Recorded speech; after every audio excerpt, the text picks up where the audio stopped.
Hello, ladies and gentlemen. Welcome to the Tapped Out Wrestling Podcast. I'm, of course, Nick McDaniel, and as always, I'm joined by Woman Myron. Hello, folks. Welcome to your favorite wrestling podcast. I don't know if I have anything funny to say because, honestly, I'm quite exhausted this morning. 2 wrestling shows in a 2-day period. Almost went to another one today. Just didn't have enough lead in my pencil. How about you, Nick? I'm with you, man. Listen, great shows, both of them, and we'll discuss those in a little. Do you want to lead with those, or do you want to come back to those? Whoa! What heat! God, what wonderful shows! I had a blast. The thing is, if you ever sit around your house and you're like, well, let's break down the booking of this WWE show, and I'm not enjoying this, and just turn that shit off and go to an indie show. Seriously. Yeah. I had the time of my life last night at Southern Fried. If you ever want to go where wrestling is still real, I mean, I hate to rip off Dave's quote. That'll come in later in a week or two. You'll get some stuff out of that. But it's still real in your smaller towns. It's still real at these indie shows. You'll go to these things, and these fans are just rabid. Yeah. They're screaming at the top of their lungs for the good guys. You don't have to worry about who the good guys and the bad guys are. You'll know instantaneously. And it feels real, and you get lost in it. And for a minute, you're a kid again. Myron, and agree with me here. There's a lot to be said, for going to these buildings, these venues they run in. They're small, they're intimate. Listen, even when you go to a WWE show, like somebody was like, oh, I was on front row. It's still, though, there's like 8, 9, 10, 11,000 people in that building. It's not the intimate, I get it. Some people are like, oh, I'd rather be in a massive crowd.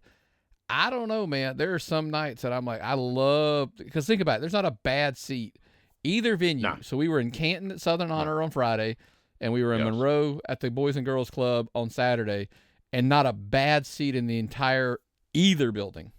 The funniest thing about a Southern Honor on Friday night, and I get teared up, I had people blocking my view. I had 2 kids standing on chairs. What do you think they were? 8, 9 years old? I don't know if they were that old. They were young. Standing on chairs in front of me, blocking my view. But the thing was, they were so excited. I got to the point I wasn't even watching the wrestling because it was 2 kids that were so psyched up and into it. It reminded me, sorry, I get overwhelmed.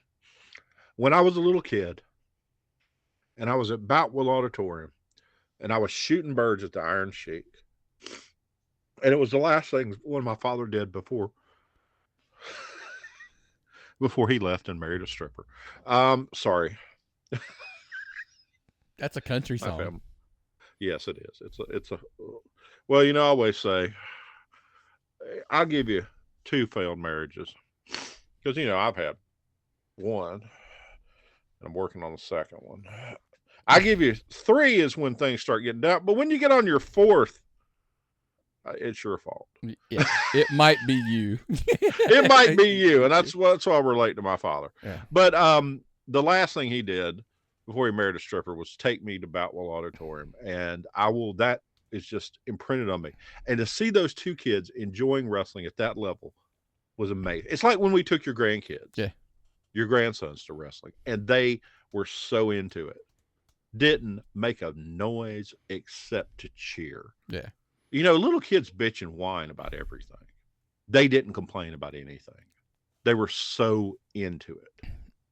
That was awesome. Not complaining about anybody's work rate. Not complaining about anybody's.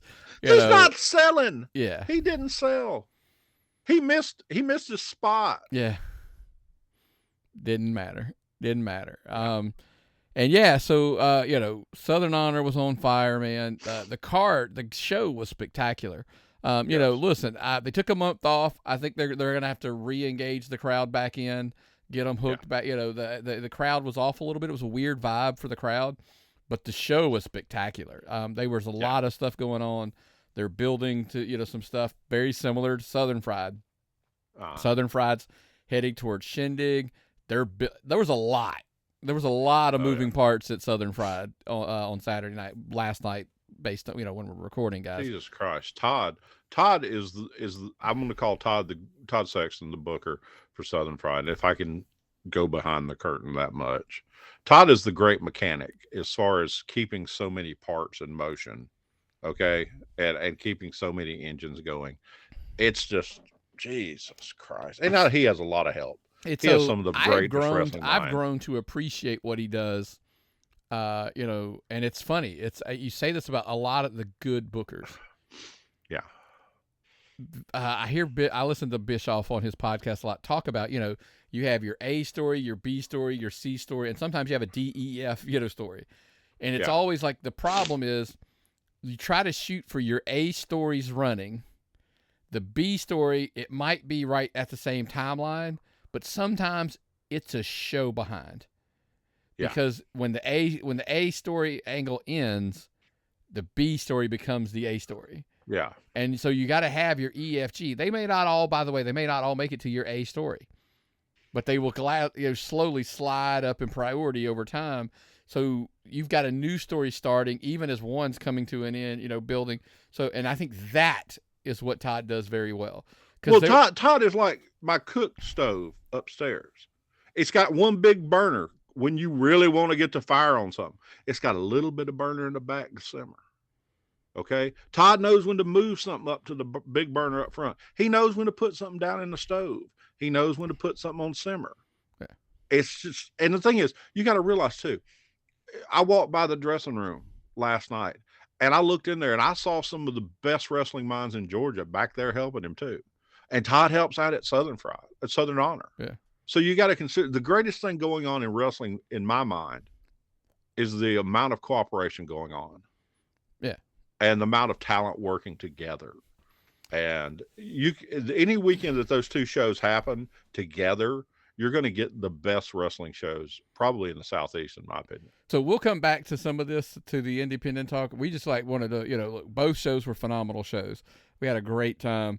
So we'll come back to the indie talk, but, listen, before we get too far along, we have to do our shameless plug. Tell everybody, make sure you are subscribing to us on YouTube, youtube.com, Tapped Out Wrestling Podcast, Tapped Out Podcast Network. Become a member, subscribe. Well, let's do it in order. Subscribe to the channel, like the page, turn on your notifications, all that stuff. But if you feel so inclined, become a member, and that way you'll get the show early. You'll get some bonus content, stuff like that as well, over on youtube.com. But let's jump right into it, Myron. Big stuff this week, and there's layers. Rarely do we lead off with AEW, right?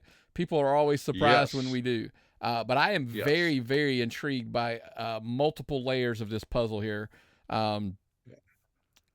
First, let's start with, I think it's phenomenal news.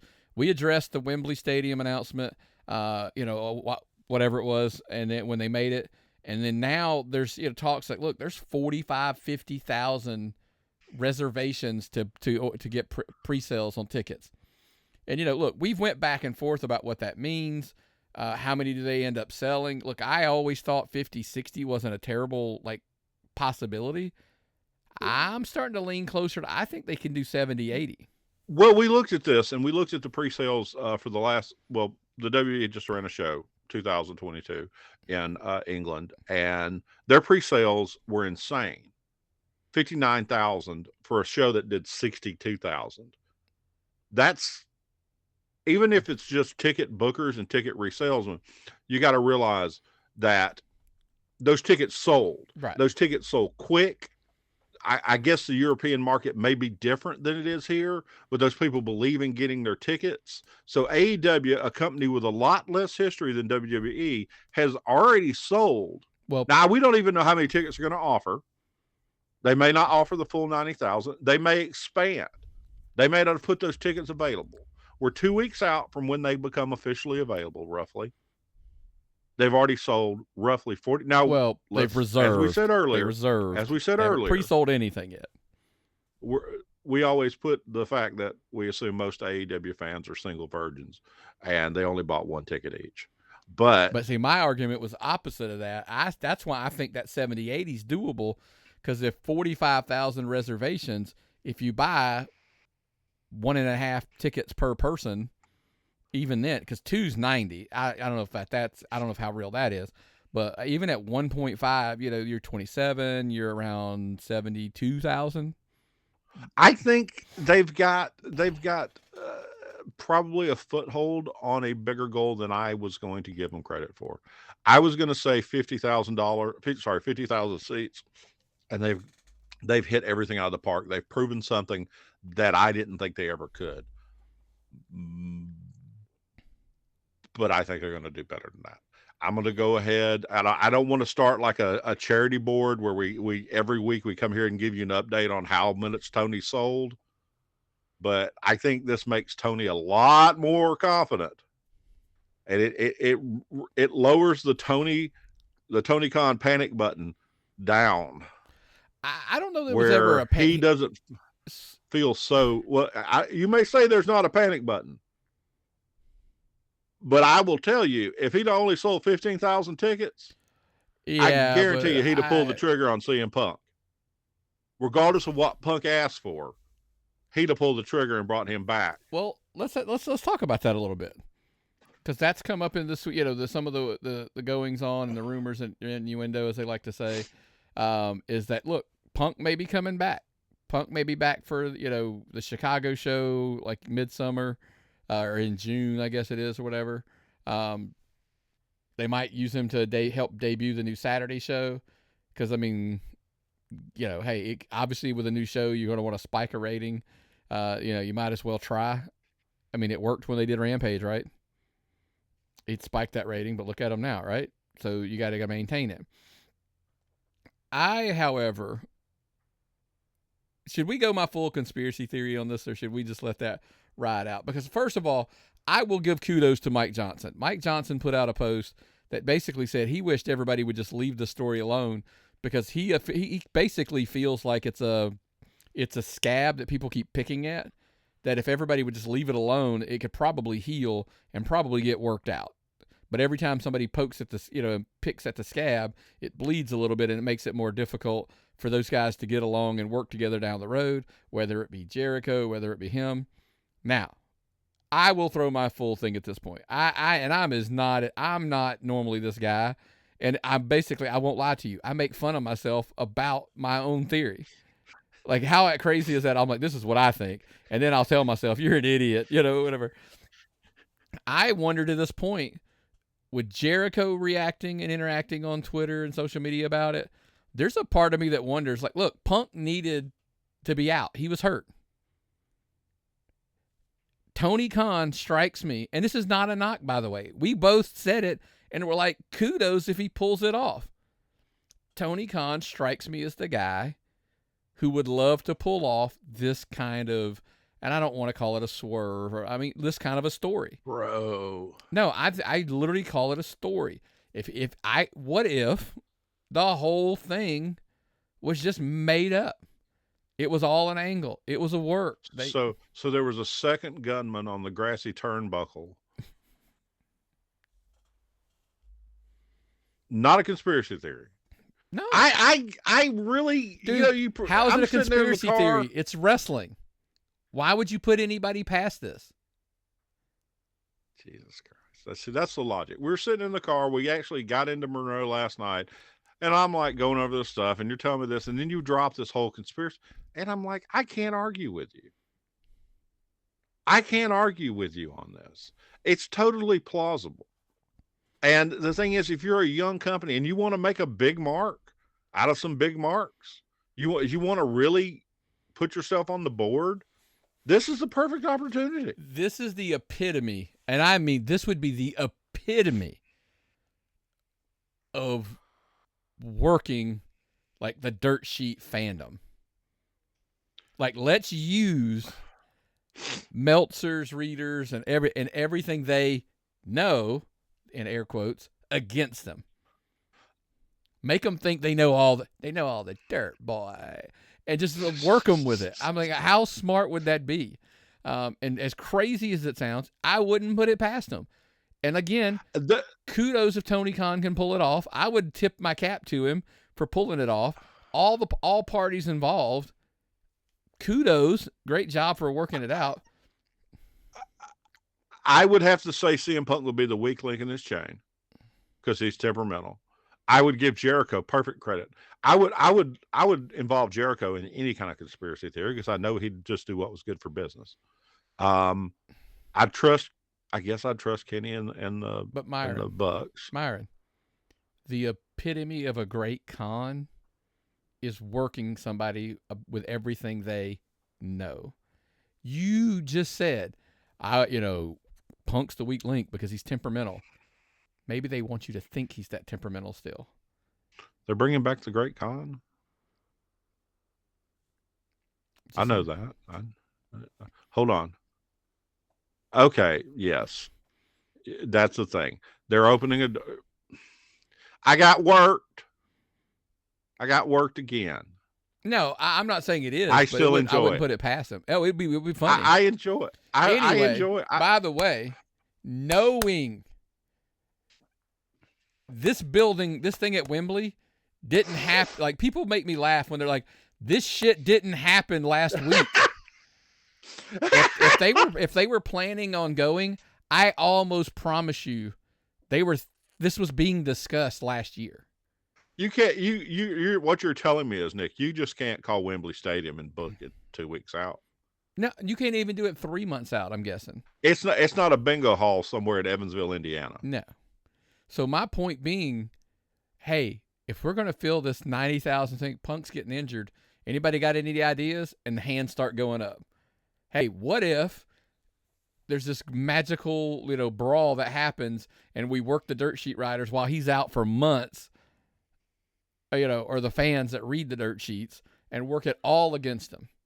Now, am I saying this is true? No, I'm saying it's a possibility. As long as you can promise me you haven't been watching Joe Rogan, I'll take your word for this. Joe Rogan's a great watch. Just saying. Okay. So anyway, point being, dude, we're both pumped. I think AEW, it has all the potential in the world right now of pulling something off special. 90,000, I don't know, but I wouldn't put it past them. 80,000, that's to me kind of the stretch number. 70,000, 60, 70,000, I think it's pretty doable. And what is I mean, and that's a major tip of the cap to those guys if they can pull this off. I'm cheering for them. But what did you also say, by the way? If this happens, by the way, if this happens and they draw that kind of number, does it further cement my take on you might need to travel overseas more? Oh, yeah. And I'm not talking about just AEW, by the way. Oh. Well, WWE did 60,000 in a Clash of the Castle in the stadium that held 70,000 max. Yeah. And they had they put the stage in and do all their stuff and put in seats on the blah, blah, blah, whatever the excuse is. They sell that. They sell every time they go overseas, they sell. Every time they go to Saudi Arabia, I guess that's gifted out. So that doesn't count. But the thing is, it's popular and it's popular overseas. More wrestling promotions should travel. See what you can do. And I agree. But I know we hate it for the boys and stuff, and I think it would also alleviate the oversaturation, that causes maybe I'll go next time. Maybe I'm gonna go next time here in the States. But well, I mean, WWE announced shows in Atlanta, and I have really no desire at all to go. It's the problem is when they do it on TV. You're right. It's like I'd rather just watch it at home. Anyway, speaking of WWE, they did make a couple things. Let's get. There was a couple things you wanted to discuss from this week's Raw and SmackDown, and every week they're setting Backlash up better.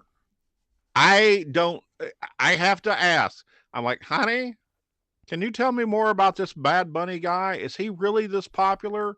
Because unless he did a duet with Merle Haggard before he died, I don't know that much about him. I'll be honest. And she's like, yes, he does a lot of stuff, and he's very popular now with the kids. And people don't know, my girlfriend is the last link between me and whatever's going on in reality outside professional wrestling right now. So she was telling me about it. The Bad Bunny guy is apparently very popular. And he's doing more for professional wrestling outside of the professional wrestling business for anybody besides maybe Logan Paul. And we have to, as wrestling fans, it's time we stop shitting on these guys because they're helping us. Look at it this way. They're broadening the appeal of a business that we love. Yeah. So let's start supporting these people and enjoying what they're doing for us. But he's setting up this pay-per-view. He's Dominic, working with the best heel in wrestling currently, in my opinion. Okay? He's got the whole thing going with that whole faction. He's going to work it up. He's going to have that thing with Damian Priest, who used to be his buddy. That whole thing, that yeah, we're going to get Dominic and Damian versus Bad Bunny and Rey Mysterio. I think it's your eventual. I think that's the match. How about Cody's promo that's set up for his match with Brock? I'm scared of him, but I still want to fight him. Oh, inspired me. Just inspired me. And then you did turn around and you got somebody smash Lita, and you're like, oh, what happened to Lita? Trish will come out and save the day, and then Trish drops they lose the belts, and then Trish turns on Becky. How much better could they build a pay-per-view than this, Nick? I think they're doing a great job. By the way, I don't think we're going to get Becky and Lita until SummerSlam. I'm sorry, Becky and Trish. Sorry, I don't think that match happens till SummerSlam. Draw it out. Draw. People want storylines to end, just like the Cody Rhodes thing. People want their storylines to end right now, like they want it microwaved. And here I am, like I'm projecting out like what I think the SummerSlam card looks like. Yes, like I think it's like Dominic versus Ray, hair versus mask at SummerSlam. Yes, that's special. That's very special. Okay, you don't cook pork in the microwave. You take pork and you smoke it slowly, and you smoke that pork, and then you take the pork and you go to pull it apart. And it's just all the pork. What was the quote, Myron? We ain't cooking Hot Pockets. We're cooking filet mignon. Yes, exactly. Exactly. Everything is about preparation and taking your time and doing things right. And everybody just wants to just have it right now. And that's not how it works for good stuff. You think they wrote these famous books overnight? These aren't TikTok posts, people. Okay? These are masterpieces they're writing these days. Listen, Myron, all good things take work, time, and energy. And if you're going to do things right, like we are trying to do, like, hey, look, trying to get healthy, try to do the right thing. I strongly suggest, before we move into our next topic, check out what our friends say. Like, if you're trying to get healthy and do the right thing, it does take time, but you got to fuel it, just like you got to fuel that story, right? You got to fuel it. Let's fuel your body with our friends over at AG1. You're going to need a smaller cabinet, because now you can take all those supplements you're taking or not taking and replace them with this. AG1 by Athletic Greens brings 75 vitamins, minerals, whole food sourced ingredients, probiotics, and adaptogens together in one place. It might just be the most comprehensive and convenient nutritional regimen on the planet. Immunity supporting, recovery enhancing, digestion improving, energy lifting. Made to the strictest quality standards. Made in New Zealand. Made for just about everybody. That's right, man. Check out our friends over at Athletic Greens. All those minerals and nutrients and vitamins in one drink every morning. Tastes great. Just put it in there and bam, crush it every morning. One thing, Nick, I'm going to have to tell you before we go any further. I'm madder than hell at you. Why? First thing you did is you forgot to give me my Athletic Greens care package before I left your house yesterday. Okay. So I was hungry. And then the second thing you did is you're like, well, that Raising Cane's is open till 1 o'clock. Okay. Raising Cane's open to 1 o'clock. So I told my girlfriend that, everybody knows I don't drive anymore because of my problems. So I don't drive anymore. So she picks me up. I'm like, Raising Cane's is open to 1 o'clock. Nick said it's Saturday night. I'm just a little hungry. She was hungry. And then we had one of those, well, let's pop in the Raising Cane's. The line's really long. So we're like, well, I don't want to go. And we had one of those little arguments where it basically turned into, I'll show you, I'll go to Raising Cane's. Well, no, I don't want to go. And then, so we were going to argue, and we wound up in that damn line for an hour. Oh, was it that long? An hour behind this big truck would have had It had a damn exhaust pipe on it. I could have stuck my head in. Blah, blah, blah, blah, blah, blah, blah, blah. So loud we couldn't even the little girl on the microphone couldn't hear us order. Okay. So an hour in the car, tense, because we were having a standoff. Why didn't you just drive around the corner to the Waffle House and eat? I should have. We were stuck in this double drive-through. Oh, it's a long one. Oh yeah. Stuck. Couldn't go inside. We was on the inside lane. You couldn't go inside? We was already stuck in the drive-through. Okay. Couldn't get the car out. We was in the inside lane. Don't ever get in the inside lane in these double drive-through, people. Right. You can't get out. Be where you can cut out. Yeah. So stuck in there for an hour in the Raising Cane. And then we get our food, and it's not worth a shit. Really? It's really good normally. The Diet Coke was flat. The French fries were flaccid, and my chicken sandwich wasn't worth a shit. Don't get the chicken sandwich. Rule number one, because all it is the tenders on a bun. So get the plate. Actually, get the fries extra crispy, and go during the day. Apparently, so thank you for saving me. I'll never make that stop late at night. Well, I will tell you one thing. I had shook so many sweaty wrestlers' hands. I wanted my sandwich wrapped so I could eat it with my left hand, and just keep my right hand to hold my drink, so I'd have a clean left hand because I hadn't had a chance to wash my hands yet. I think about these things. Yeah. I don't have any plans to go to Raising Cane's ever again. All right. Well, especially not, dude. We were got out of there. I left the house at 11:30. It was almost 1 o'clock. Handy to know. Handy to know. So, but anyway, bless you. I'm just so damn mad. So the big news we wanted to do, they did announce, by the way, the WWE Draft. It's 1 to 2 weeks away, depending on when you're listening to this. It's on the 28th. It's actually, which is weird that it's actually like before Backlash. Yeah. I figured it would kind of be after. Shake everything up. Lots of different things, man. We've had all kinds of scenarios. It's going to start on SmackDown, end on Raw. So basically over the weekend, essentially, they're going to wrap this whole thing up. Any thoughts or suggestions? I mean, like, what do they do? Like, what? I mean, we've talked about, like, do they split the belts? So shocked that it came up this quick, because it's going to start on SmackDown apparently, right? Mm-hmm. And it's going to end on Raw. Mm-hmm. Now, is that 2 weeks from today? So we're recording. It's on the 16th, obviously, and it's the 28th. So it's basically 2 weeks from this weekend. But if you're listening to the show later in the week, then that's why I said 1 to 2 weeks, depending on when you're listening to us. I'm in shock it's happening that quick, and also I'm in shock it's happening before Backlash. I thought they'd want to leave the field set more, because apparently they're going to leave factions together if they're going to build a decent storyline, because you really can't take the Judgment Day and split them into 4 ways and then have them on that good storyline for Backlash. So it'll be interesting to see. I don't know how they're going to do it. I look forward to it. Yeah, I don't quite understand that if the rumors are true that that USA and Fox aren't really like cemented on a super strict brand split, why do it at all? Attention. 2, are they going to split the belts? That's what I want to know. Yeah. Roman has 2 different belts. The tag team is 2 different belts. Are they going to have to defend each belt on different shows?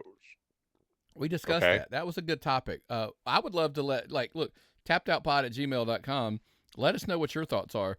Should Raw and SmackDown basically demand, because we forget at times, because Roman is the WWE undisputed Universal Heavy, whatever the hell that, but technically he's the WWE champion and he's the Universal champion. There's 2 belts, right? SmackDown belts are the same. Can Raw not say, like, okay, you have to defend the Raw championship individually, and SmackDown say the same, and then that way they split them, and that creates the scenario where you do split the tag belts and the Universal and the WWE title back apart some way, some form or fashion. Because listen, I will ask you this. I would love to know, tappedoutpod@gmail.com, people's thoughts on if Roman were to have a match and he lost one of the 2. Not both. What if he lost the WWE Championship to Cody at some point, but he did not lose the Universal Championship, so he's still Universal Champion on? he'd still be, by the way, because I think we said that was the one he's held the longest. So then, therefore, his reign, his 1,000-day reign, or that he's chasing, wouldn't be over.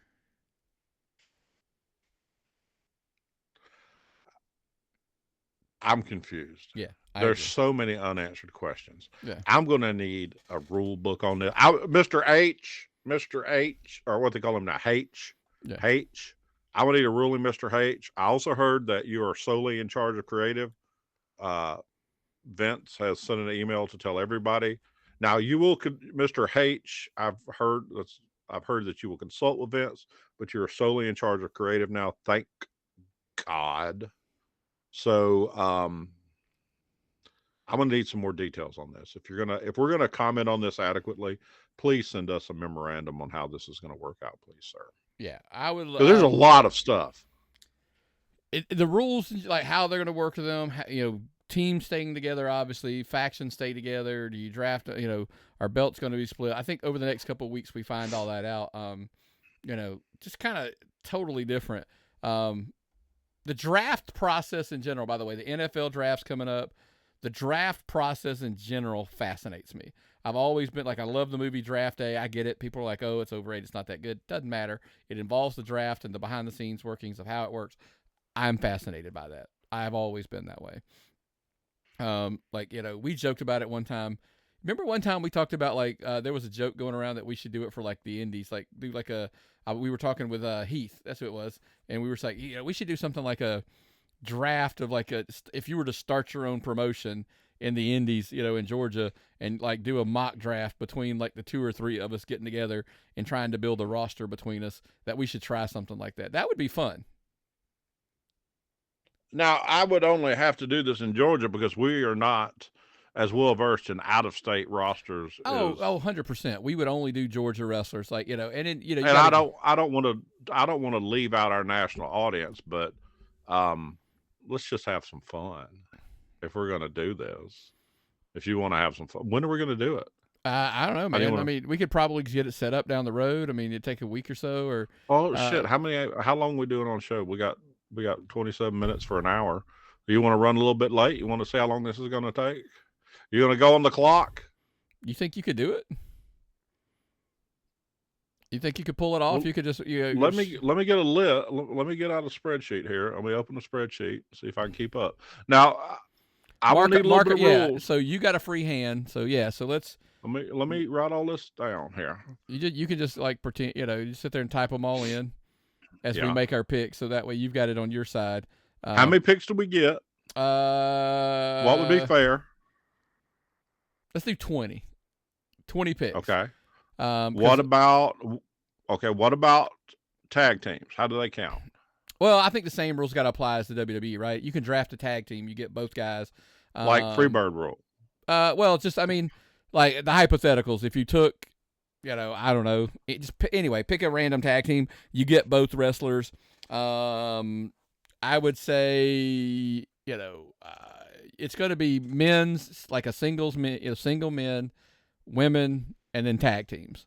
You can't do What factions. About managers? They're attached to the wrestler. So it's if you took somebody and they have a legit manager with them, you get the manager with them. You don't draft there's several the managers in Georgia. There's several managers in Georgia I really would like to have. Look, if we're doing this on the fly, let's just make this shit up as we go on the fly.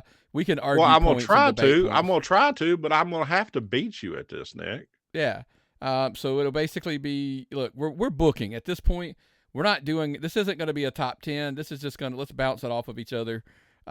We just pick, you pick, I'll pick, we'll go back and forth. Since you put me on the spot to do it today, I go first. Hold on. You are on the clock. All right, guys. So it's the Georgia Independent Wrestling Television Draft from Nick and Myron. Hold on. Quick question before we start. What about guys that work outside of Georgia primarily, but that are Georgia based? Do we get an extra pick for guys that we want on our roster? Listen, we're not going to super stickler on them things. We'll play it by ear as we go. So don't beat us up on this because we're literally on the fly here. I would just say if we consider them in our brains, that like they're a signed guy or they're a or something. We can we'll figure it out. Let's. I want to claim the Northeast Georgia as my territory. Look, my promotion's gonna be good enough. I can run the damn thing anywhere. I can run anywhere and draw money with my roster. There you go. That's cocky, and I ain't even seen it yet. We'll find out. But this is not. I know where I can run and make money. So I know everybody loves top 10 lists. I will preface this. I am not going to be picking on a top 10 list, 12 list, 15 list. I'm trying to build a roster that I think I can work with. That you can make money with. That I can make some money with. And that, so it's coming from a different perspective than my favorite wrestler. That's what, oh, by the way, that's all top 10 and 12 lists are. My favorite 10, 12, based on some criteria that I'm going to give you. You said 12 like it was something special, like you'd seen a 12 list recently. Yeah, I know some people. Yeah, it happened. It's a thing. But tie your shoes. Look, yeah, tie your shoes. Anywho, so let's just start. If I'm on the clock, start. My pick's easy, by the way. I don't waver on this. Why'd you get first pick? Because you put me on the spot to do this today. You own the show anyway. So yeah, and I'm just gonna pull rank. I'll say like I'm picking first. All right. If I choose and I'm starting a company and I'm, I need like my anchor, I start Cruel. Well, aren't you just damn stealing from me right there off the top of the board? I think he can be monster heel. He's so cool. Fans can love him. He can be a baby face. It works both ways.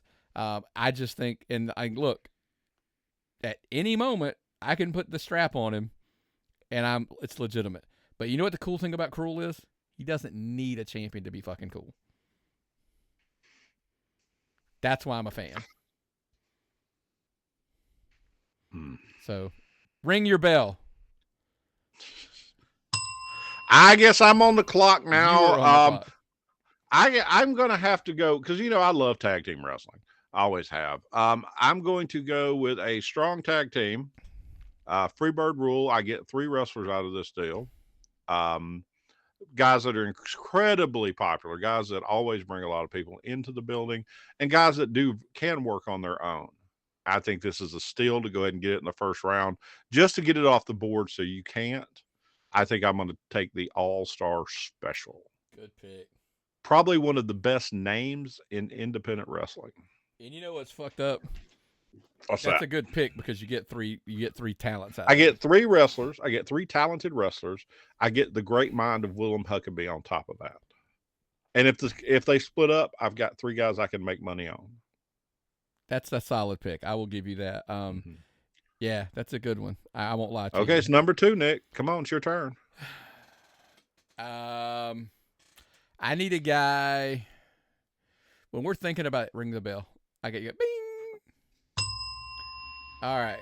So Nick's on the clock. I need a guy who can wrestle anybody, everybody, any style. Who do I know that can do that? Oh, I know. Who'd you pay to see? Wrestler of the Year, baby. Give me Nick Kalen. Oh, that's a look, major disappointment for me. You should be disappointed that you didn't pick him first. Think about it. I can put him in there with somebody like Judas, Cruel for that matter. We proved that last night. That last night. But on the other hand, he can get in there and he can go with narcissism. He can go in there and then he can work with anybody. So storyteller, amazing storyteller. Yeah. So that's my number 2. I don't want to rush it. No, my number 2, Nick Kalen. The next call is to Myron on this. I am in a position where I need to get a young talent off the board who can be a heel, who also comes with an outstanding manager. I'm good with Hunter James, who is universally hated wherever he goes, and he does an extremely good job of that. He is helped by probably the best upcoming manager in Georgia, Tristan Michaels. Gotta love the gear. Gotta love the work and the emoting he does outside the ring. He was using his towel to choke a guy outside the ring last night when the bell rang. He ran to the table to grab the belts as soon as the bell rang and get him back to his tag team. Just the little things. I like that little thing. You know, the thinking and the doing that stuff. You can tell he's been listening to Dr. Joseph. So again, you kind of cheat because you went for 2 people. Yeah, well, yes. Why not? I'm booking a roster here. You've picked 2 people. I've got 5. Well played. And by the way, what do we always say about the kid? I do look. It's the cockiness, the arrogance. He's a little bit of a dick. But I think future. By the way, look, if there's one thing somebody like Adrian Hawkins proved. The more they hate you, the more they're going to love you when you turn baby. So it's kind of the same way. When he was a baby, when he went heel, that's why they hate him. Yes. So I think he let that heel run bake long enough, and eventually get the turn. By the way, the super young, super athletic, super talented. I mean, how much it just pains you in your gut to say it, right? But yes. And the thing is, I've listened to him. Talking about several things, and he is very mature for his age. He might not be able to buy beer yet, but he knows a lot of things he shouldn't know. So I give him a lot of stock. Wow. Somebody I can build a future on. Yeah, agreed. Hunter James, yes. Good pick for number 2. So surprising. I'm not going to lie to you, but yeah. Your turn, Nick. TikTok. There's one thing, if it's just my philosophy, I need leadership. It's talent matters, obviously. When you see my first 2, leadership, I'm going heavy at the top when it comes to leadership. So I'm going with a guy that I've banged the drum about him. Like, why is he not a champion in a specific place? You know that he. Oh no! Well? No! We saw him at Southern Fried last night, and that is Michael Judas. Michael Judas is my third pick. You suck. Yeah. I hope you're keeping track of this. Yep. Let me put. While you're doing it, I'm gonna hold on. I was about to say, I thought you were typing them in for me. I'm typing, but I don't want to type that. So yeah. So far, my first. We'll go ahead and make your pick, and then we'll go through the first 3. Yeah. Back to roster building, strength in numbers, also popularity, and well, I'm worried. And I better get these guys while they're still a tag team. I'm going to go with 2 guys probably know more about professional wrestling than most other people out there. Happy Madness, Sunny Days, and Sal Rinauro. Sal Rinauro is a national treasure. I don't care if it's just talking to Sal or watching Sal wrestle. Okay. I can't say enough about Sal. I can't say, I don't want to ruin Sunny Days' secret kayfabe, but the man behind the paint is a wonderful gentleman who is a phenomenal wrestling mind too, and puts on some wonderful shows. So I think I'm getting 2 of the best minds in wrestling. Let me put that down on my keyboard here. Okay, it's on to you, Nick. Oh, Jiminy Christmas. You in 3 rounds you have picked 7 people. Yes. So I guess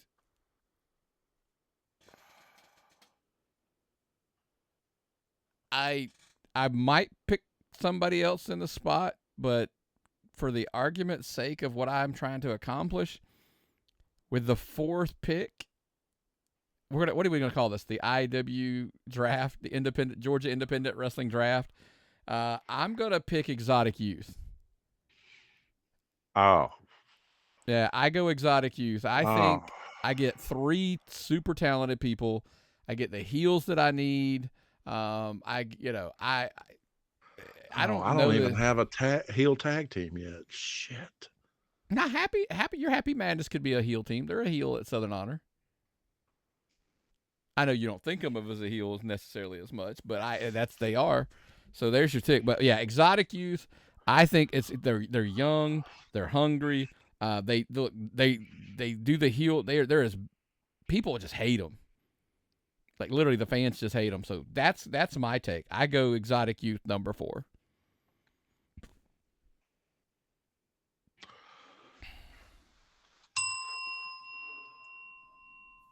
I got a fourth pick, and I need. I'm picking heels off the board as far as singles wrestlers right now because I think you need to build heels before you can build baby faces. That's just my personal thing in wrestling. Good argument. You got to have them. You just got to have them for storyline. And right now, I think Carly Bravo is doing an exceptional job being a heel.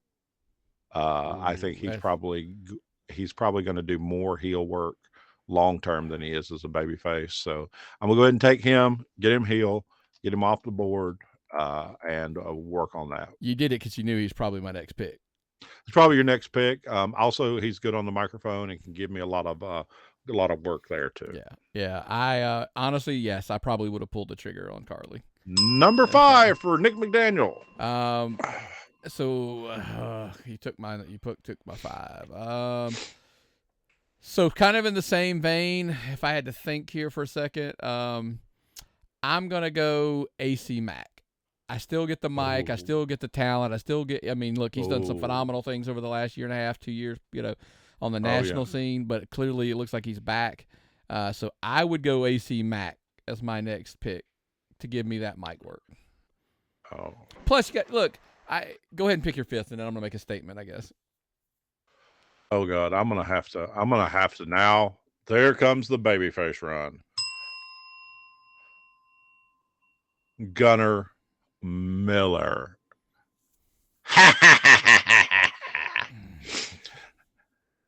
People love him, even though he's typically bigger than anyone else besides maybe Judas or Cruel in Georgia. The man is a machine. Yeah. The man is a machine. And outside the ring, you can't help but love him. He's got the wife. He's got the new kid. He looks like a poster for good health. As you always say, God forbid he actually looks like a wrestler, right? Yes, he looks like a damn wrestler. Okay? How do you argue with that? You see him in the ring, it's like, or you see him on the street, it's like, that guy could be a wrestler. No, I agree. It's a great pick. Kind of my point I wanted to make here is statement is, again, this isn't a list thing. We're trying to build a roster off the top of our heads here. And it's just not easy because I have trouble remembering everybody. Myron's already got too many shots to the head or something, so his memory's not there. Yeah. But just from the sake of there's more strategy involved than who's the best wrestler. Speaking of which, we'll stock you. I just popped into my head who my 6 is. Well, I've got every damn independent wrestling promotion's last poster open on my other screen right now. So you're cheating. You're cheating. So yeah, I'm cheating like crazy. I'll let it slide because of the memory issues. I will let it slide. Yeah. So, I'm trying to go on the fly here, and so but I'm going to shock you. Everybody would go under the major assumption you would make this type of pick before me. However, I disagree. I'm going to shock Myron at his own game. And at my 6th pick, I'm going to take Brooklyn Creed. I'm going to take a female. I'm going to take a woman. Everybody would have assumed you would have went first. But I'm going to take her. I will tell you why. Brooklyn Creed's value well exceeds a female talent on my roster. I already have Cruel. Remember that. So now I have a female talent on my roster. I have Cruel's manager, ballet, whatever you want to call her, on my roster. I have somebody who can do promo work. I have somebody who can do other stuff that, as far as behind, she was the general manager up at Southern Honor for a while. That heel run at Southern Honor was amazing. I'm telling you, sleep on this pick, but I knew it would stun you now that I think about this, for me to take a woman well before you did. She's also in one of the top 5 people in Georgia I wouldn't want to piss off. Easily. There's that too. I mean, she could beat my ass. I ain't gonna lie. So my 6th pick is Brooklyn Creed.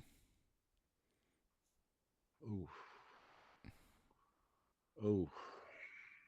See, now I completely rattled you. Yeah, I wasn't expecting that.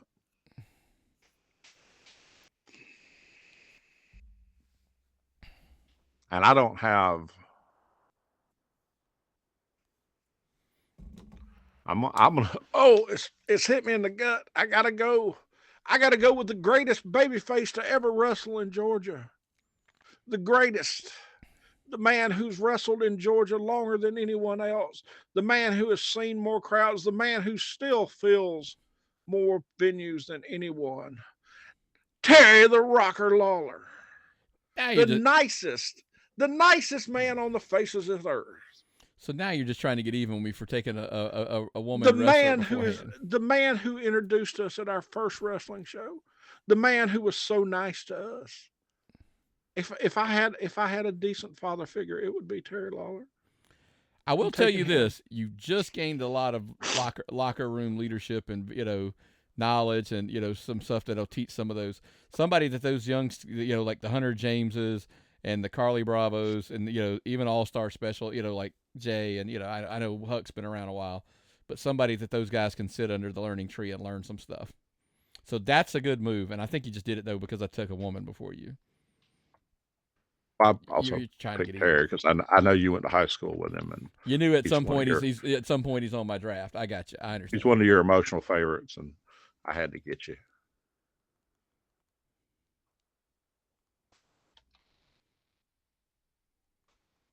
Let's see. Sorry, somebody was texting me in the middle of my draft. Oh, you're getting outside. I'm getting outside. I'm getting outside help here. You're getting a draft board. I'm getting a draft board team together. I texted my GM.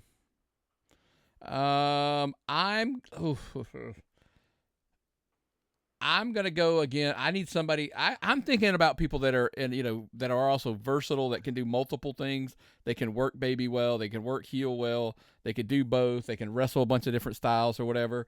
I'm gonna maybe surprise you a little bit. I'm gonna go Owen Knight. Oh, that's a really good pick. I think Owen's a great babyface, great heel. He's doing good stuff in viral, great stuff in Southern. You know what I mean? Him and Nice. I just think there's so many layers to the Owen Knight onion there that I think that's who I'm going to go with it in my number 7. I'm at 7, right? Yeah, 7. I'm sorry. I'm consulting my lists. I don't have a list. Shit. I don't have a general manager either, so yeah, my memory works a little better than yours lately. Okay, well, I was trying to figure out where this was going to go, and after Terry Lawler, I'm going to have to pick. I'm sorry, and this was something I was working on for later. My choice so far for most improved wrestler in Georgia, the man with the newest pair of wrestling boots in Georgia, Alex Keitel. Hashtag book Keitel. Okay. The kid is killing it. The kid's trying to get booked everywhere. He's a hustler. And I don't mean a hustler. He's a hustler. He's out there getting his shit together. You see his hair's right before shows. He's got all his shit. And I'm not going to be on there. I know I've laughed about his new shoes. And I quit love whenever he's getting picked on, but the kid's out there hustling his butt off. He gets out there and does the stuff to sell his merch. I don't know of anybody in his position that's doing. I mean, Hunter James last year sewed it up in that position. But nobody right now, I can't think of anybody that's hungrier than this kid. I can't think of anybody that I could pick that I could have in my roster that's going to get out there and go after it harder than him. What I do love, and it's funny, one of my favorite stories of all time is the ECW Mikey Whipwreck story. Alex Keitel could be your Mikey Whipwreck. If you don't know what that means, well, we're kind of starting to run long. We're going to have to pick it up a little bit here, but basically, Mikey Whipwreck never quit, but he lost and lost and lost. But he never quit. He always came back. He always fought. And then eventually, bam, he beat a champion. Like he literally won a championship. So I bet everybody went nuts. He's somebody that the crowd got behind. He was the lovable guy who would not quit, who would not stop. And I think Alex Keitel could be that guy for a promotion. Book it. Yeah. Okay. So that's your number 7. Number 8. The guy who probably is one of the is underrated. I hate saying those because it's all subjective. I could not let this draft go and not take Skrilla. I don't think anybody's going to work harder for me than Skrilla. Skrilla's going to do everything I ask. He can Excellent do choice. Everything I need. Again, you can see the versatility of the characters that I'm trying to that I can do a little bit of everything. And so that's my number 8 is I pick Skrilla. Okay. I'm going to pick one of my favorite tag teams to watch in the entire state of Georgia, and probably anywhere, because they remind me so much of the great tag teams of my childhood, the mass tag teams, the grapplers. I love watching those guys work. It's, to me, one of the best things I've ever seen. It both amuses me and fascinates me to watch them work. So your turn now. That's about as old school as it gets, too. Yeah, it doesn't get any old school. Yeah, it gets a little old school. All right, so because we know we're gonna look, this show's probably gonna go about an hour and a half. I'm not gonna lie to you. We're fully aware. I'm trying to speed it up. No. Look, I want to try to give them credit. Like, I want to try to give people their due as well. So okay, we can't do soliloquies on them, but we got to give a little bit of love along the way. Listen, you built up. You drug out the big word. Yeah, that's an SAT word. Christ. My tag team division's struggling a little bit, and I don't mean struggling in the sense of the quality. I only have Exotic Youth right now. They're phenomenal. They're one of the best tag teams in the state. However, I need somebody for them to wrestle.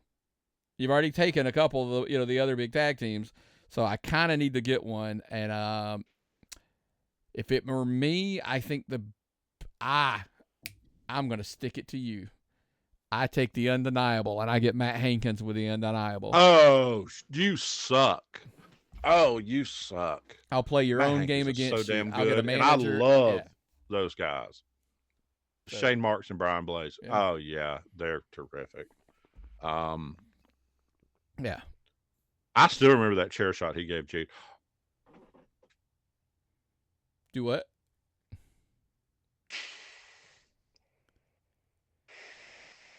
What? Nothing.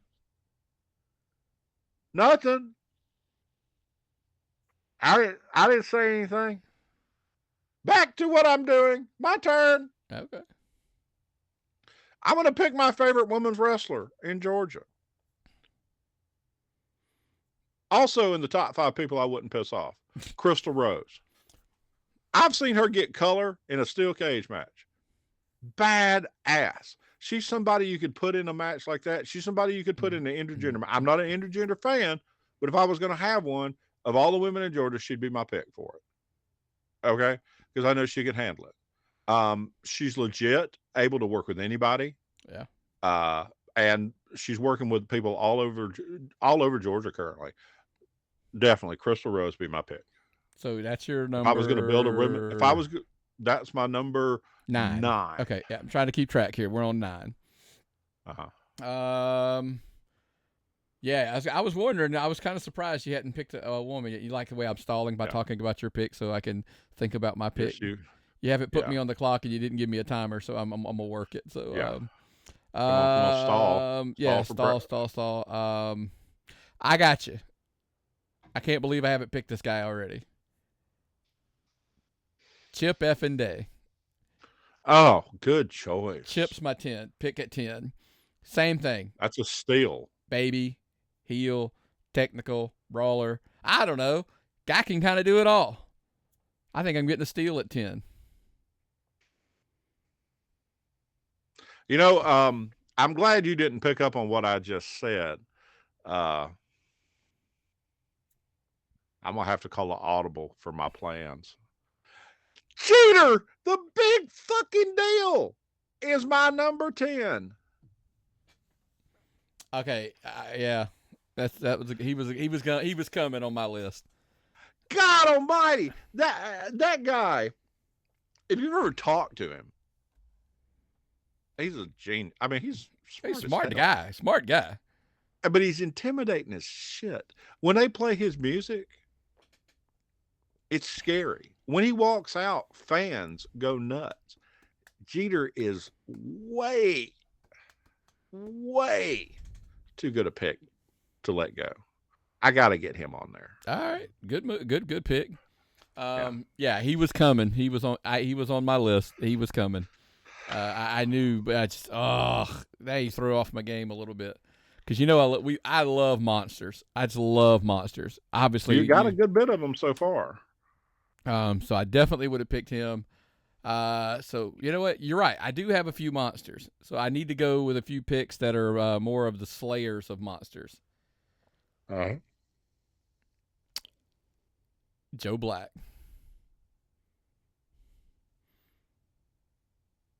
Oh, now I'm jealous. Hey, I need you to go in there and I need you to work with a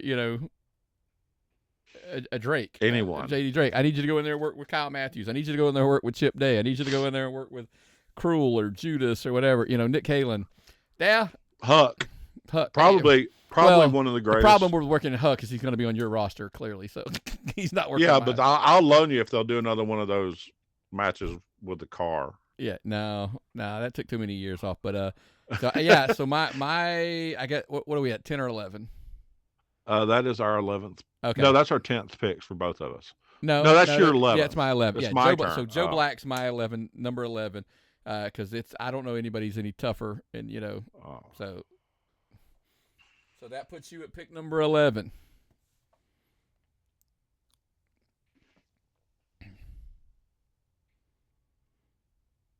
We're going to fill the audio silence as Myron stares at posters.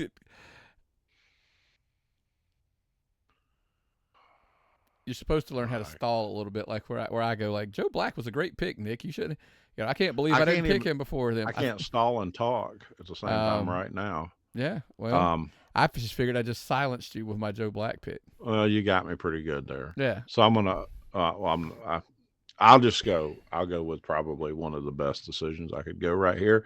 I'll go with somebody I'm just now getting introduced to. Someone I've slept on. Someone who is getting back out in Georgia wrestling after a hiatus. Curtis Coleman. Can you believe how cut up Curtis is? How good he looked last night? Yes, I agree. I do. Yeah. Talk about putting in the work, man. Jesus. Yeah. Yeah. Working hard, running his own show right now. Curtis Coleman, solid bet. I'm glad to see him in more shows. Looking great. I think he's got a good future. All right. You got him. You're stealing some backdoor picks on me here so now I'm having to get creative as we go.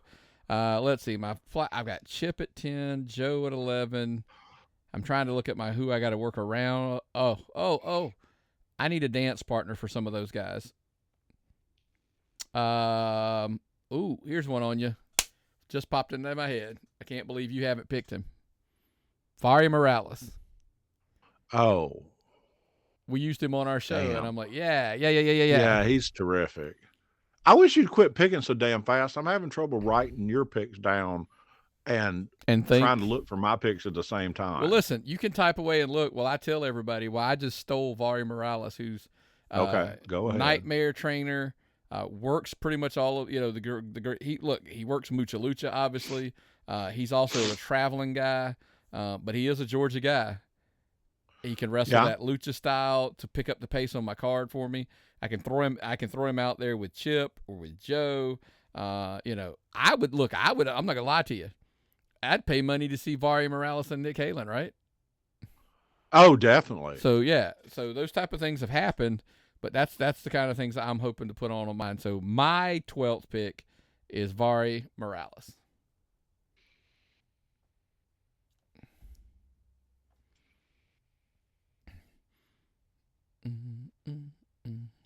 So we're going with high flyers. Yeah. On that pick. You're going with a high flyer. Oh God. Nadia! I'm sorry to yell like all those fans, but how could you go with high flyers in Georgia and not pick Nagicism first? That guy. I'm not saying it was like, look, it's just that guy is all over the place, flying all over the place. Fans love him no matter where he goes. He's to me, he's a solid pick to get people. I mean, one, he's entertaining as hell. Yeah. Two, he does all kind of crazy stuff.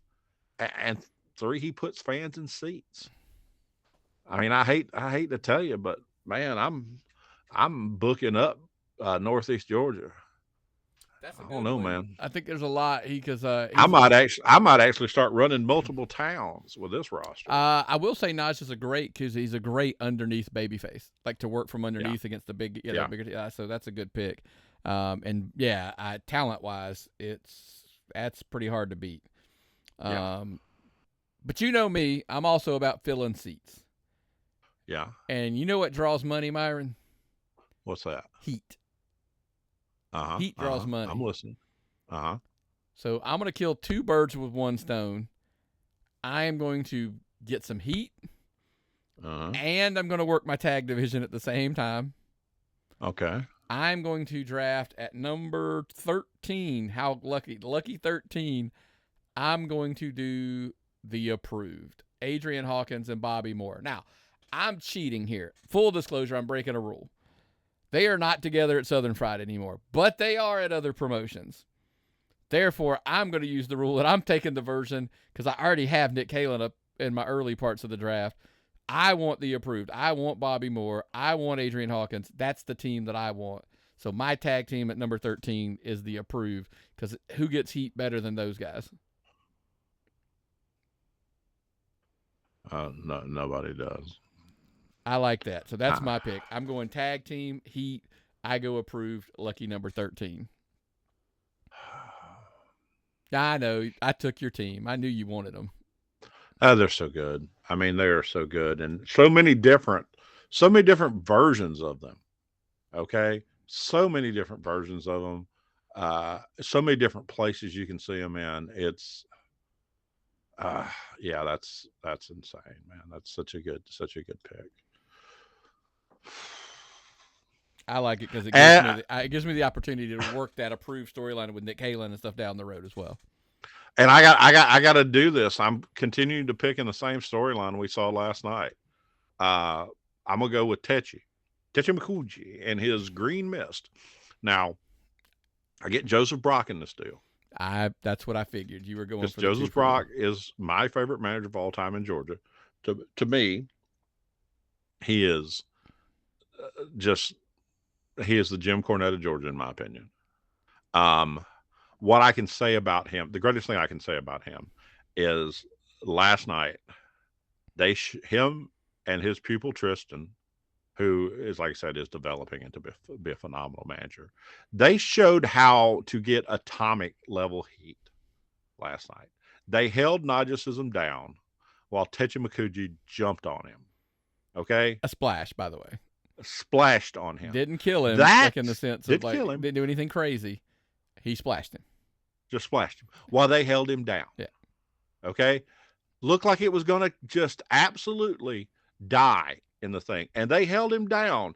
And everybody was going nuts. Now, their tag team, Hunter James and Xavier Reyes, were keeping security back. So they couldn't get in the ring. But while they did that, the managers held him down. Each of them had legs and hands. And they splashed on him. And, he's huge. He's a giant. Yeah. Real nice. There's your monster. There's your monster. I got a monster. Okay. And they just, I swear. And he came out and offered Najicism to join JBE. Sometimes you got to take the offer. I'm saying. Yeah. And Dr. Brock's always been so outside the ring, so phenomenally nice to me. Somebody who I've always just it's because he's a smart man. That's all. Yes. But that they showed they know how it was so old school that you were just so mad and so angry. And oh God, those people just ate it up. It was terrific. You got Curtis Coleman, Naja, Techi,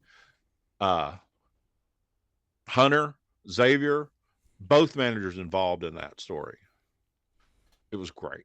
Yeah. And all the referees and the entire security force. It's terrific. All right. I'll let you stall for me and talk a little bit. So you go Techi at number 13. Yes. I need a little bit of the white meat babyface that I don't have yet. And listen, I understand this might be breaking some of the rules that we talked about a little bit, but I don't care because we make shit up as we go. My white meat babyface currently is in Japan. I'm gonna go Sean Legacy because I think he's my white meat babyface that I run with.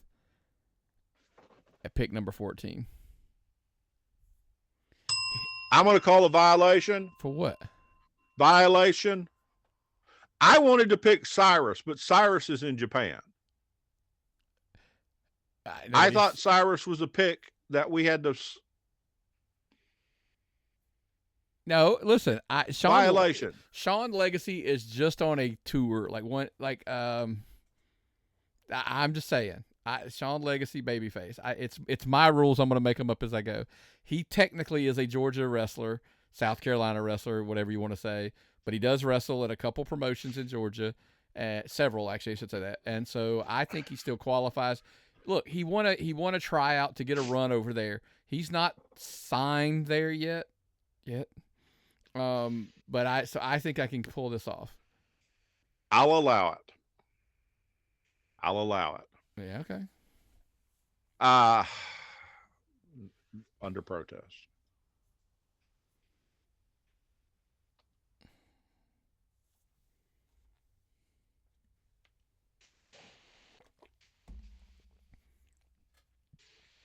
Oh. I know who I like. And quick. I need a clarification. I instead of Tetchy, I want to pick JBE here. Can't do faction, remember?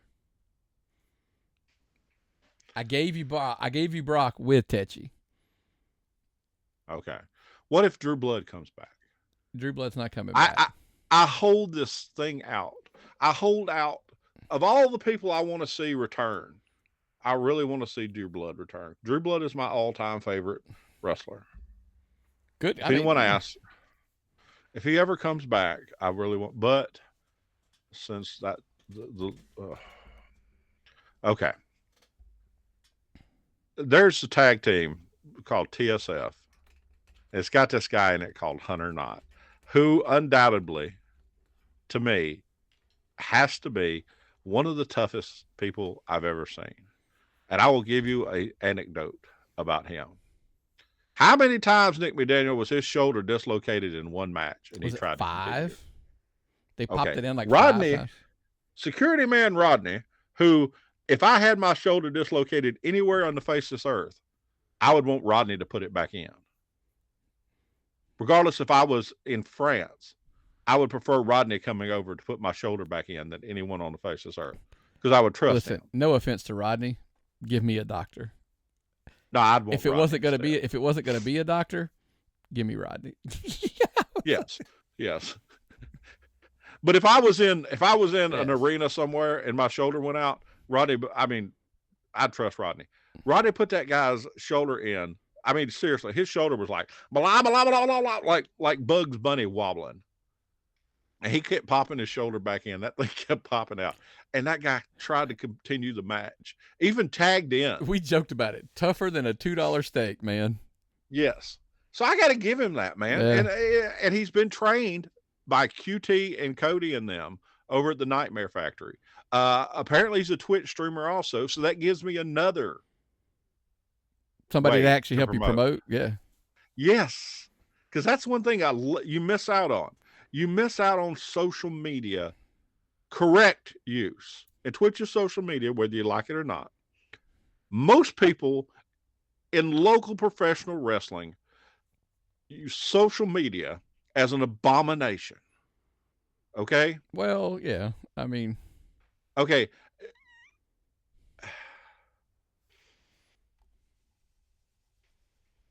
I'm really struggling to come up with you keep pressing the getting by the stop recording button because I'm about to say something horrible. I keep seeing your little cursor. That cursor was not. That cursor was going, hey, We're at pick number. Yeah, 14. yeah. I know you were circling both the recording time and stop recording because I was going to say something horrible.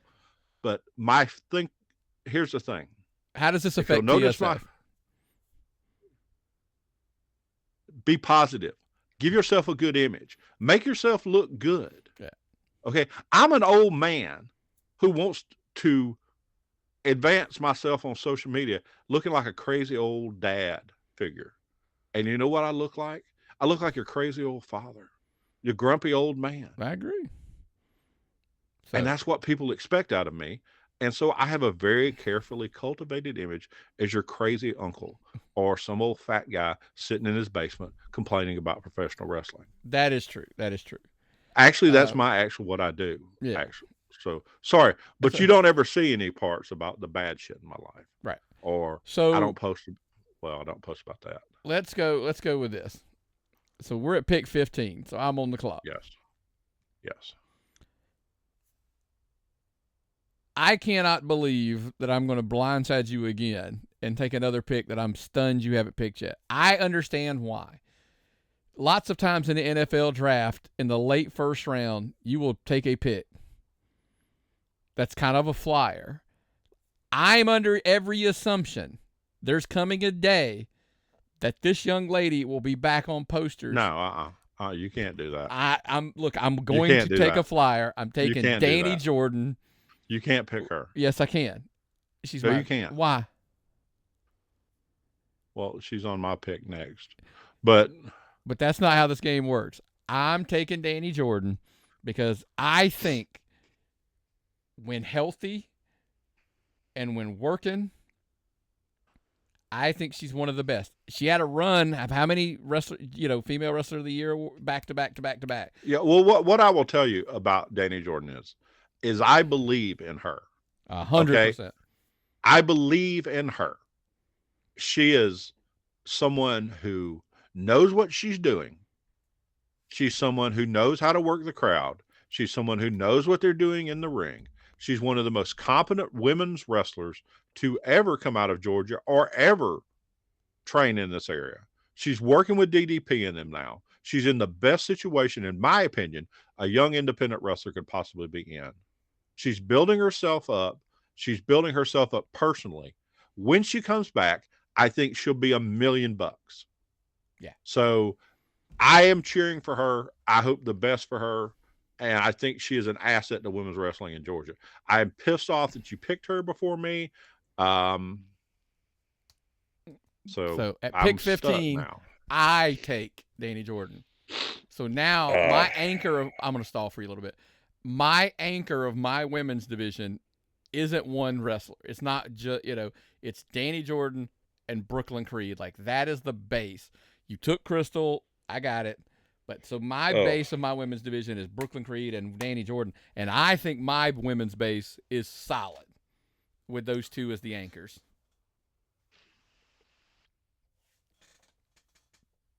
Make sure I get these people off the board so I don't try to pick them again. Well,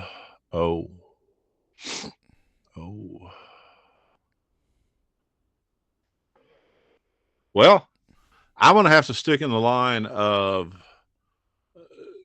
overall badass women's wrestlers and goes with Rekha Tahaka. I think she is another solid female wrestler, someone who is very well trained and someone who is also a badass. So I don't think I can go wrong with her. No, it's another solid. Yeah, you got Crystal now and yes, Rekha as your base for your anchors for your women division. That's pretty solid. Too tough, too super tough. Yeah. Oof. Yes. So pick 16 for Nick. Now I'm going entertainment, baby. All entertaining. Somebody that's going to make me laugh. Somebody's going to make you cry. Matt Sells. You suck. You suck. I give it to you. I love Matt Sells. 100%. Yeah. Like, look, now we're his Facebook is better than just about anybody's there is. I gotta snap this. I gotta pick an underrated pick who comes with one of the best mouthpieces ever. It was so good to see Grandpa. I don't want to call him Grandpa. He's probably younger than me and probably beat my ass. CT Keys. CT Keys, the Southern Fried champion. Probably someone, if he worked outside the Southern Fried, would be champion in more places. Yeah. And if Jagged Edge is going to be there managing him on a regular basis, the heat magnet. What I have never seen anybody be able to walk into a building after not being there in forever and draw instantaneous heat the way Jagged does. It's a beautiful thing to watch. So those two together, I mean, I've got the best managers ever. So that's my pick. CT Keys, an amazing physical specimen too. Yeah, that's a good pick. That's a really good pick. With Jagged being a bonus that's thrown on there, that's an amazing pick, especially this late in the draft. Okay, so I went Sells last time. You go Keys. CT was on my list. He was coming up due.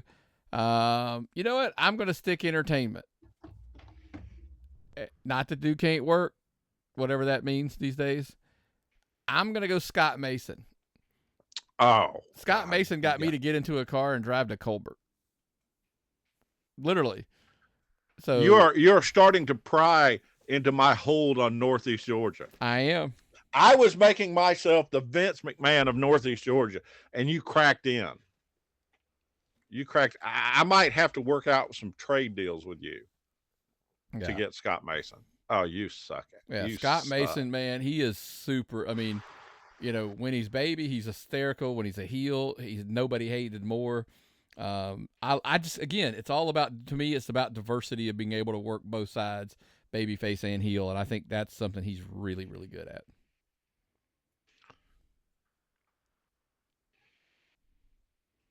So who you got at 17? I gotta go 17. Oh, this is a no-brainer. I got to go with Strychnine. Crowds love him. The whole thing with fire, tough as hell, always out there, just kicking ass. Strychnine is so cool.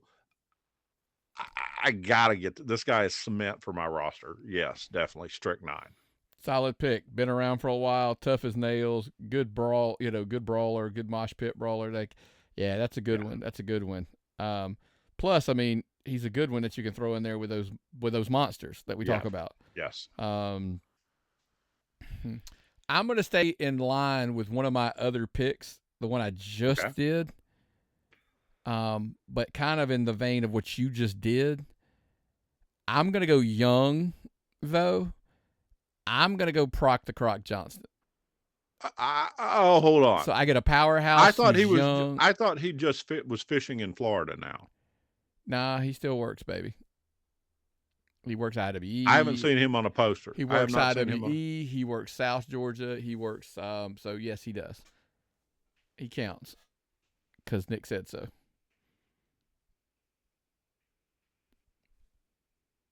I'll allow it.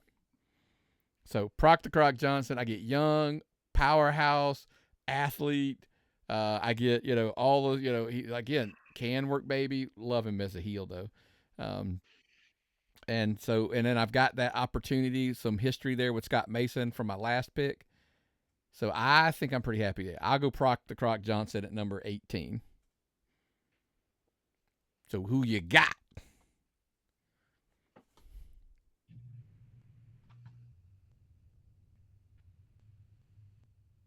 Still a lot of talent left in the field. Oh, 100%. Yeah, there is. I'm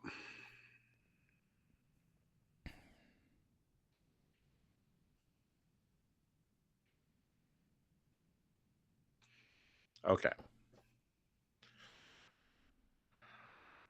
I'm going to get a phenomenal manager out of this deal, and the Reverend Dan, and go with Tank. Now, I'm not Mr. Deathmatch, but it's got a guy that can do them. Well, and you're smart enough to know it has a following. It has a following, and if I get his apprentices, you know, Nathan. Nathan can take some damn good pictures and video, and he follows Tank around as an apprentice. So I probably get him in the deal. So it's a wonderful deal. And Tank's a really nice. I keep saying these guys are really nice guys. I can't really keep blowing the kayfabe. Tank knows an infinite amount about wrestling. A great guy to have around, and just a legitimate badass. So I can't go wrong with this pick. Tank. That's a good pick. It's got, again, some more veteran leadership in that back. I'm going to stick Young for pick number 19. He's relatively still young, but we all know that I love big guys. I'm going to go Austin Towers at number 19. So I've got another big man. I mean, he's all over, man. He's still champion all over. He's paying his dues. He's putting in the miles, doing a lot of work. I think I get him young and get some of this leadership to train him along the way. I think we can make another star out of this kid, even more so than he already is. So, and I think he travels well all over. You know why, Myron? Why? Because you can't teach that. He's a big sumbitch, and you can't teach that. So Austin Towers at number 19. So you've been doing your research. Been looking at different posters than me, McDaniel. I know what you're doing. I've seen this coming. I'm going to go with my knowledge of who is popular in the hills and who is popular in Northeast Georgia. Nobody is more popular than Jacob Ashworth. Solid brawler, a guy that actually has the entire arena behind him whenever he comes out. Beloved by everyone, Jacob Ashworth. I think I can double my ticket sales in certain venues with him. So, and he really does bring a lot of experience to the roster.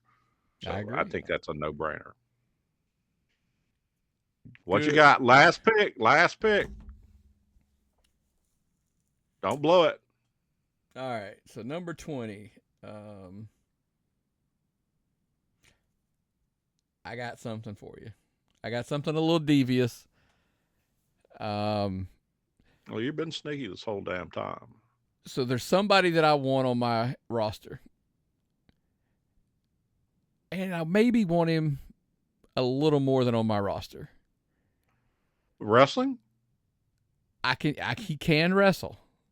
But that's not necessarily what I'm after. So I'm going to draft him. I'm going to use a draft pick. You ready? As a wrestler? As a wrestler / booker. You can't draft bookers. You did. No, I drafted wrestlers. Okay, no, I'm using your own words against you. You said when you drafted Happy Madness, oh, well, and Dylan's also booked some good matches, and he's got some good creative ideas, and I'm like, So I'm going to use your own card against him. Todd Sexton. He can wrestle. He may not wrestle anymore, but I want him bad enough as my booker that I'm going to use a draft pick to draft his ass at number 20. Oh, that is so dirty. So I'm going to use my 20th spot to get my booker. I'm going to get up and leave. No, you're not.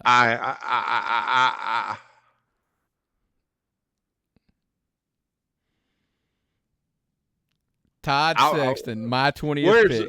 Where can I file a protest on this? File it with the offices of the Tapped Out Podcast LLC. Yeah. How's that going to work out for you? Tappedoutpod@gmail.com. Tappedoutpod@gmail.com. Kiss my ass, Nick McDaniel. Yeah. Todd Sexton, by the way, why? There's multiple reasons. The magic I think Todd Sexton could do with this roster for me is pretty cool. So, yeah, I want Todd Sexton as my booker bad enough that I'm going to throw my 20th draft pick. That's who I'm going to use it on. And every now and then, I can make him put on the old tights and get in there and throw a couple of sweet chin music from time to time. I pick so good I don't need. And I'll pay him in G.I. Joe bucks. See, you always sneaking. You're always the most devious person. You're the most devious wrestling journalist I know. I ain't a wrestling journalist. You don't have the shirt. I did not get a shirt. He did not get a shirt. You're the worst wrestling journalist I know. Yeah. God damn, Nick, you done backed me in a corner. I've done rattled him. I've rattled him. I'm on the run. I'm on my heels. You got me up against the turnbuckle. You have cut the ring in half. God, I love that. I love that fucking when they say that. I can't help myself. So who you got at 20? I got to go. Huh? Who you got at 20? I got to go with someone I've had on the show, someone I really like, someone I've met, somebody's wrestling in Georgia, Lindsay Snow. Oh. Yes. Kick ass. I don't think you can say enough good things about her. I have now the most badass women's division on earth. Because you now have you have Crystal. Yes. Lindsay, Reka Dahaka. Reka, yeah, Lindsay that's right. Snow. Yeah. Okay. I have ain't no softies on that division. Okay. I'm gonna have to bring in people to feed to them. Okay. I'm gonna have to probably go to other states and find people to feed to them. Yeah, that's wild. So let's give me just in a fast read, because you've got the list in front of you. Who do you have 1 through 20? Just read down your list. Who do you got? All-Star Special, Hunter James, Happy Madness, Carly Bravo, Gunnar Miller, Terry the Rocker Lawler, Alex Keitel, #Book Keitel, the man with the newest shoes in professional wrestling, the Grapplers, Crystal Rose, Jeter, the big fucking deal, Curtis Coleman, Naja Sism, Techi Makuji, TSF, Record Haka, CT Keys, Strict 9, Tank, Jacob Ashworth, and Lindsay Snow. That's a pretty solid roster. Yes. Now, what have you got? Yeah. Let me read it up on the screen. You got it on the screen over there. Read it to me. Yes. Your roster is, well, this is going to piss me off. Cruel, Nick Halen, Judas, Exotic Youth, AC Mack, Brooklyn Creed, Owen Knight, Skrilla, Undeniable, Chip Day, Joe Black, Very Morales, The Approved, Sean Legacy, Danny Jordan, Matt Sells, Scott Mason, Proc Johnson, Austin Towers, and your Booker, Todd Sexton. He's not your booker. He's a wrestler. He can wrestle. He's a damn good wrestler. He can throw a sweet chin music every now and then when he needs to. But most of the time, I'm going to have him back there with some G.I. Joe books booking the show for me. Yeah. Entertaining him to say, hey, could you write me a good story with Joe Black and Vari Morales? Could you write me a good story with, I'd get him starting to write comic books. Get him writing comic books. You can find you somebody that can draw, and you. Wrestling is his comic book. There you go. That is his comic book. He writes stories in comic books, but they're all in the ring. All right, you brought it up, so I'm going to give you your pick. We talked about a wrestler who was maybe like giving you a pick who was signed and big time, whatever. That's for whatever reasons we were an appearance wrestler. An appearance wrestler. There you go. Because you can't really count on him, and I don't mean this in a bad way. They're just not available because they work big shows, or et cetera, whatever. So I will give you. I'm going to let you have your Cyrus pick there. Cyrus, yes. God, I love that guy. Super awesome guy. I would have taken Cyrus in this slot, but you mentioned it earlier. You threw the fit, so I'm letting you have the Cyrus pick. Thank you. In that spot. I feel now I am no longer angry at you. So I give you your Cyrus, and then for my pick, I take Slim J. That's a really good pick. Yeah. So I go really Slim J as because he does work shows around, obviously, still here in the area. Yeah, we've seen him. Yeah. I mean, he's working today. He's working UWF today. Yeah. So absolutely, yeah. Check it out. So Slim J's my pick from like a guy who's Ring of Honor, but he still works so he'll be my attraction. From a national company coming in. By the way, I borderline. We're going to wrap up here in a second. Borderline actually considered that Cruel might have to be that pick. Cruel's working a lot of places not in Georgia. Yeah.